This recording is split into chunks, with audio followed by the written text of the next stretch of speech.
For information on the news around you, keep watching Face Talk YouTube channel. Subscribe to the latest. कि भूतपूर्व निगम पार्षद हमारे साथ हैं और 2 बार वो कांग्रेस से निगम पार्षद रहे, तो जाहिर सी बात है जब 2 बार निगम पार्षद रहे तो जनता कहीं ना कहीं उन्हें प्यार करती है। और वो शख्सियत आज हमारे साथ है, खास मुलाकात, उनका परिचय उन्हीं से पूछेंगे। आइए सर, नमस्कार। नमस्कार।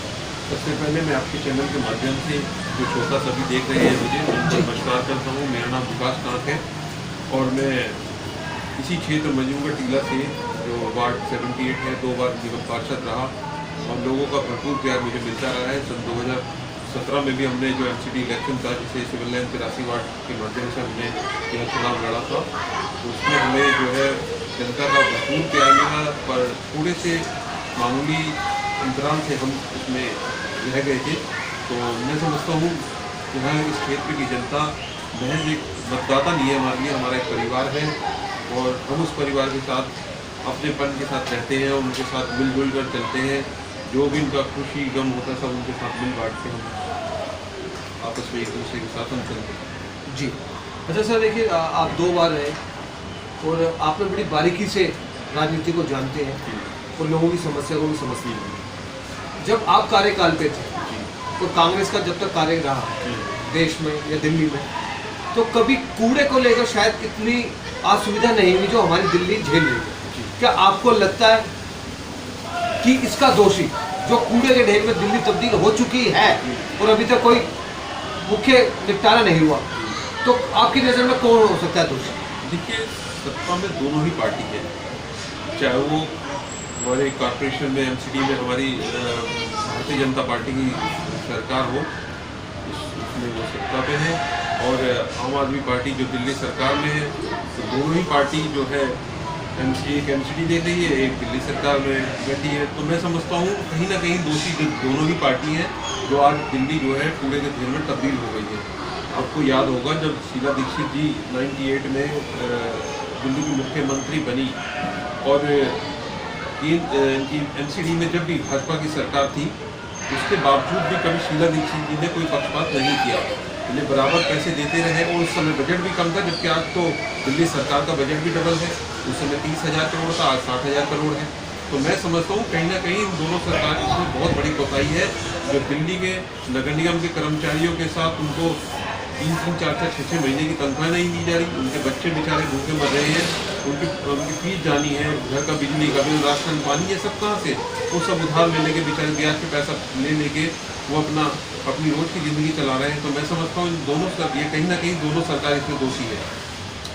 आप सब जानते हैं कि जैसे कॉर्पोरेशन के चुनाव हमारे 2022 में दिल्ली नगर निगम का चुनाव है, उसमें ये सभी चाह रहे हैं, देखिए कि इसमें जो दोनों पार्टी हैं, ये जो भारतीय जनता पार्टी और आम पार्टी, दोनों ही मिलकर इसमें ये जो खेल रहे हैं दिल्ली नगर निगम के कर्मचारियों के साथ, और किस तरह की चीज़ दिल्ली में गंदगी का ढेर लग गया, आप सब लोग देख रहे हैं इसे। और मैं समझता हूँ ये दोनों ही पार्टी में कहीं ना कहीं बहुत ज़्यादा, कहीं ना कहीं नहीं कहूँगा बल्कि प्रामाणिकता से कहूँगा, ये दोनों ही पार्टी इसके लिए बहुत दोषी है। कांग्रेस इसका जो विरोध कर रही है, और आप खुद अगर सर्वे करें जाके 98 से, मैं फिर कह रहा हूँ शीला दीक्षित जी की सरकार थी और जब तक उनकी सरकार रही नगर निगम के कर्मचारियों को किसी तरीके की कोई परेशानी, कोई दिक्कत नहीं आई, उन्हें बराबर समय पर तनख्वाह मिलती थी और सब कुछ डेवलपमेंट के कार्य भी होते थे।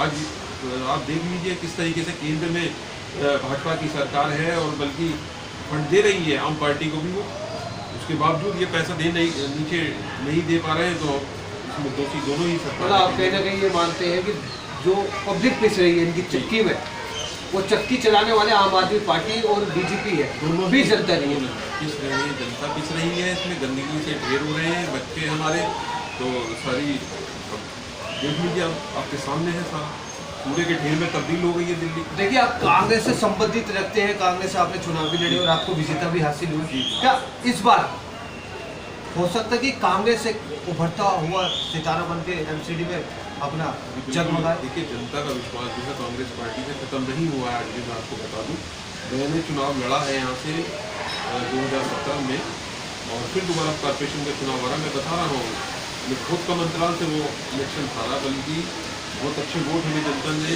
उसमें दिए और प्यार दिया, भरपूर प्यार दिया। ये महज एक हमारे लिए चुनावी क्षेत्र नहीं है, हमारा घर है, हम इसे अपना घर समझते हैं। तो हमने यहाँ पे लोगों की सेवा करी है। मैं नहीं समझता कांग्रेस यहाँ पे जीत के आएगी। और दोबारा चुनाव आ रहे हैं, आप देखिए कांग्रेस, मुझे लगता है बहुत अच्छा परफॉर्मेंस दिल्ली में एक बार फिर करने। हरिदर शर्मा जी से मेरी मुलाकात हुई, जो विधायक रहे हैं, जी उन्होंने कहा कि कांग्रेस आएगी, एमसीडी का सफाया कर देगी, ये झाड़ू की जाएगी और भारतीय जनता पार्टी भी जाएगी, कांग्रेस उभर के बैठेगी एमसीडी।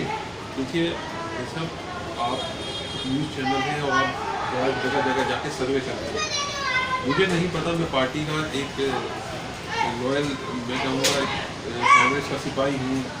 तो मैं जहाँ तक मैं अपनी बात करता हूँ, मैं तो पूरी जोड़ ये कोशिश हम करेंगे, पूरी मेहनत करेंगे दिल्ली में, ताकि हमारी कांग्रेस में एमसीडी की सरकार आए और हम फिर दिखा सकें दिल्ली के लोगों को जो कांग्रेस कर सकती है वो कोई नहीं कर सकती। देखिए आपसे ना मैं किसी राजनीतिक मुद्दे पर बात नहीं करती, क्योंकि आपको जो अच्छा आपके कार्यकाल में 5 साल का जब आपके कार्यकाल रहा, तो आपने अपने क्षेत्र में शिक्षा को लेकर क्या बदलाव किया? देखिए हम बराबर अपने दिल्ली नगर निगम की सन 2017 में भी हमने जो एमसीडी इलेक्शन था, जिसे सिविल लाइन 83 वार्ड के माध्यम से हमने यह चुनाव लड़ा था, तो उसमें हमें जो है जनता का भरपूर प्यार मिला, पर थोड़े से मामूली अंतराल से हम उसमें रह गए थे। तो मैं समझता हूँ यहाँ इस क्षेत्र की जनता महज एक मतदाता नहीं है, हमारे लिए हमारा एक परिवार है और हम उस परिवार के साथ अपनेपन के साथ रहते हैं और उनके साथ मिलजुल कर चलते हैं। जो भी उनका खुशी गम होता है सब उनके साथ मिल बांट के हम आपस में एक दूसरे के साथ हम चलते हैं।